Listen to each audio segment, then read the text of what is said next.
Fala meus bons, bora para mais um vídeo de análise. Hoje com Guardiões da Galáxia Volume 3.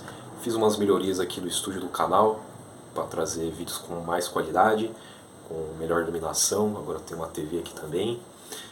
Então já deixa o like, compartilha o vídeo, se inscreve no canal e vamos que vamos. Bom, primeiramente já vou deixar a nota desse filme, a nota que eu deixo é nota 8. É um filme assim muito bom. Mas dos três filmes não é o meu favorito. Meu filme favorito dos Guardiões da Galáxia é o 1, o segundo favorito é o 2, e pra mim o filme 1 e 2 são nota 10, por vários motivos, trilha sonora, roteiro, etc, etc, personagens, cenários, efeitos visuais. Mas esse filme aqui ele é muito bom também, e já vou explicar aos poucos porque que eu dou nota 8 pra ele. Bom, vou começar pelos pontos positivos, né? A trilha sonora do filme é muito boa, os personagens também são bem elaborados em sua maioria.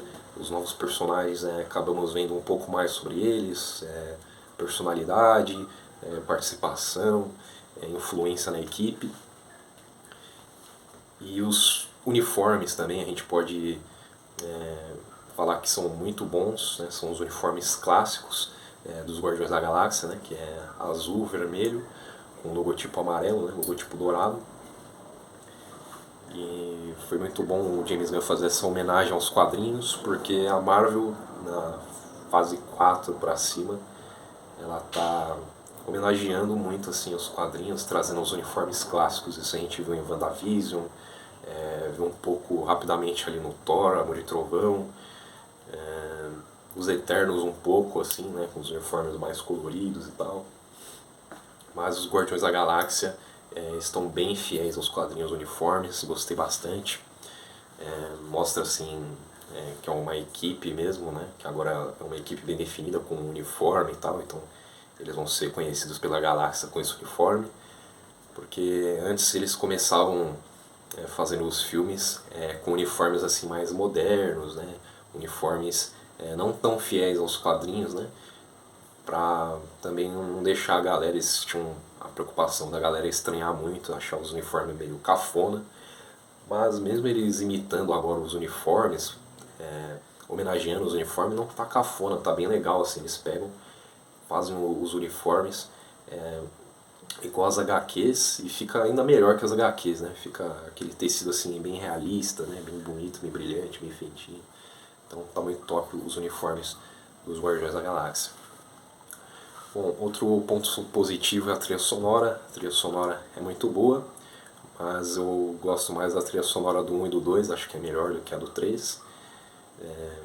E a trilha sonora é do volume 3, né, do Mix Perfeito, né, que é aquela fitinha, né, aquele toca-música que o Peter ganhou da mãe dele. E aí o toca-música que ele tem agora é mais moderno e as músicas também são mais atuais, né? Inclusive toca músicas ali dos anos 2000, então são bem mais atuais. Os outros eram músicas mais antigas, né? Anos 80, 90, mas não deixa de ser bom. Bom, e o filme ele tem como foco o Rock. O Rock ele é o personagem principal desse filme. Nos outros filmes o personagem principal foi o Peter Quill, né? É o que mais aparece, a história é mostrada mais em cima dele, tanto no filme 1 como no filme 2. Mas no 3 agora é o Rock, né? Bem interessante, porque o Rock é um personagem assim, muito querido, né?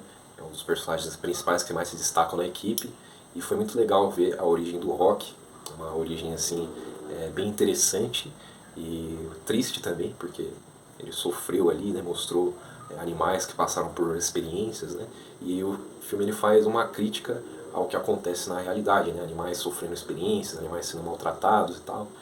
É bem triste, né? Se você entrar dentro do filme assim mesmo, se você se deixar cativar, você fica até meio triste ali no filme, porque mostra assim vários animais sofrendo experiências, né?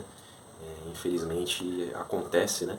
Mas parece que já tem algumas medidas tomadas, né? E acredito que antes era bem pior, né? Antes não tinha mídia, antes não tinha investigação, não tinha o governo dos animais, né? O IBAMA, então era bem pior. Acho que os animais sofriam mais hoje, tá mais escondido e acredito que seja menos, né? Tomara que siga diminuindo.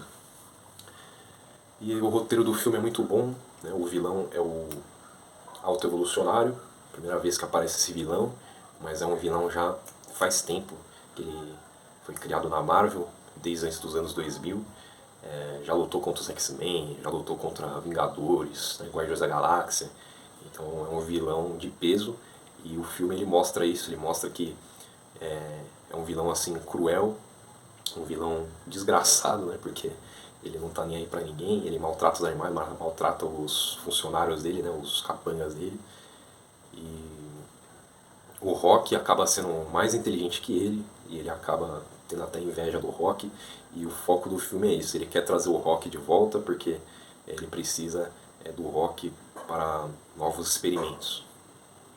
E engraçado é que o Rock ficou um bom tempo longe dele, né, e só agora que ele foi atrás do Rock, né. Um pouco engraçado isso, né, mas é o filme, né, o roteiro, é algo que poderia acontecer, né, na realidade. Um experimento que sai por aí, depois de anos, depois de um bom tempo, o criador desse experimento vai atrás dele. Agora eu vou falar dos pontos negativos. Os pontos negativos, o Adam Warlock, né, já tenho várias teorias sobre o Adam Warlock já, dos fãs, faz tempo já, desde a época das joias no infinito que começaram a aparecer e tal, e todo mundo ficava esperando o Adam Warlock aparecer com a joia da alma, e ele não era o portador. Ele tem uma joia ali, né, uma pedrinha na cabeça, mas não foi explicado no filme o que é aquilo ali, se é só enfeite, se serve para alguma coisa. Eu pelo menos não lembro dele usar aquilo ali, de sair algum feixe de energia ou de poder, como sai do Visão, né, quando o Visão tinha a joia da alma na testa. E eu achei que o Adam Warlock assim, não foi muito relevante no filme. Ele é só um cara que trabalha pro autoevolucionário, e ele vai lá atrás do Rock, e ele acaba ferindo o Rock. E eu acho que ele poderia ter tido uma importância maior, não achei ele assim tão poderoso, o visual dele tá mediano e tal. Deu pra ver que o ator malhou bastante pra fazer esse personagem, mas acredito que faltou alguma coisa ali pra deixar o Adam Warlock mais importante. Ele tem pouca participação, eu achei que ia explicar mais também sobre a origem dele, né? No Guardiões da Galáxia mostra a cápsula que ele tava lá, e no Guardiões da Galáxia 2, agora no 3 só mostra ele indo atrás do Rock, tendo algumas batalhas e tal. Mas enfim, eu não achei o Adam Warlock muito importante, acho que ele poderia ter sido melhor desenvolvido. Outra coisa que me incomodou foi o Peter Quill. O Peter Quill ele não usa o capacete dele e nem as botas a jato, que é uma das marcas registradas principais dele como o Senhor das Estrelas.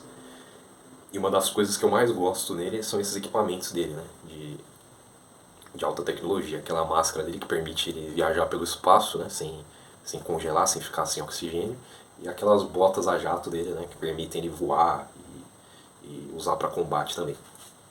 E eu não sei porque o James Gunn decidiu colocar ele sem esses dois acessórios importantíssimos para o personagem.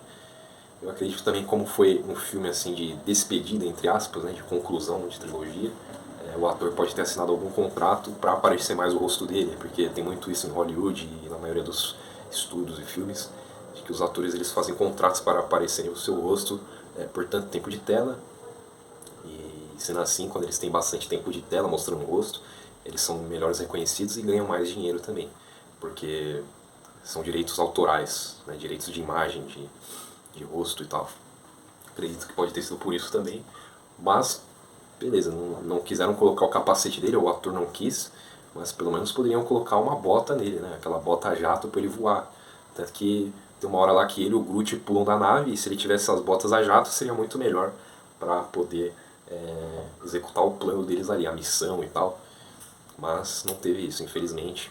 E achei que apareceu o Senhor das Estrelas com aquele capacete clássico dele, que tem um chapéuzinho em cima, né? Que é a máscara que a gente já conhece do Senhor das Estrelas, só que com um chapéuzinho em cima, né? Um chapéuzinho tipo de capitão, né? Não é esse boné aqui, né? Até que seria maneiro ver o Peter Quill de boné também, mas o chapéuzinho dele é muito, muito maneiro, assim. Ia fazer uma homenagem para os quadrinhos clássicos também do Senhor das Estrelas. Mas pode ser que em algumas histórias também do Guardiões da Galáxia, nos quadrinhos, o Senhor das Estrelas ele não tenha o capacete, as botas a jato e algumas missões, né? Eu, por exemplo, já vi em algumas capas de edições do Guardiões da Galáxia que ele tá sem o capacete ou sem as botas a jato, né? Então pode ser que eles tenham usado isso também como pretexto. Ah, não vamos usar, nessa missão ele decidiu não usar. Mas, pra mim fez muita falta. Esse é um dos motivos também para eu não dar uma nota maior pro filme. O filme é nota 8. E também pelo Peter Quill, que ele tá assim, perdido no filme, ele tá muito triste, tá abalado que a Gamora não lembra dele, porque na verdade é uma Gamora que nunca viveu os momentos que a outra Gamora viveu com ele. E ele tá perdido, assim, não é o mesmo Peter Quill que a gente conhece do filme 1 e do 2, né? Um cara alegre, um cara que dança. Outra coisa que faltou, a dança do Peter Quill, ele não dançou em momento nenhum do filme, nessa conclusão, né, dos Guardiões da Galáxia.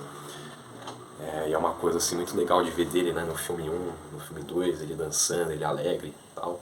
E uma das coisas que eu mais gostava, que eu gostei quando eu conheci o Peter Quill nos cinemas, foi dele ser um cara aí alegre, dançarino e mulherengo também, né, no filme 1. Já mostra ele lá com uma garota alienígena na nave e tal, ele tem toda a fama de fanfarrão e pegador. E nesse filme 3 nem parece a mesma pessoa. Eu acho que eles poderiam ter mudado um pouco, porque a gente já viu o Thor assim, né? O Thor perdeu a Jane Foster e ficou também todo perdidão, né? Todo coitado. E agora o Peter Quill também. Acho que eles poderiam mudar um pouco, né? Mostrar que o Peter Quill lida com a perda de uma garota de uma forma diferente, indo atrás de outras garotas, ou indo pra uma festa, uma balada. Ali só mostrou que ele lida com a perda de uma garota enchendo a cara. Né? Então ele enche a cara e acaba caído no chão, acaba desmaiado. Enfim, o Peter Quill pra mim deixou a desejar nesse filme. Tava muito bebê chorão também, muito carente. E é uma tristeza pra mim, me dói o coração ver um dos meus personagens favoritos da Marvel assim.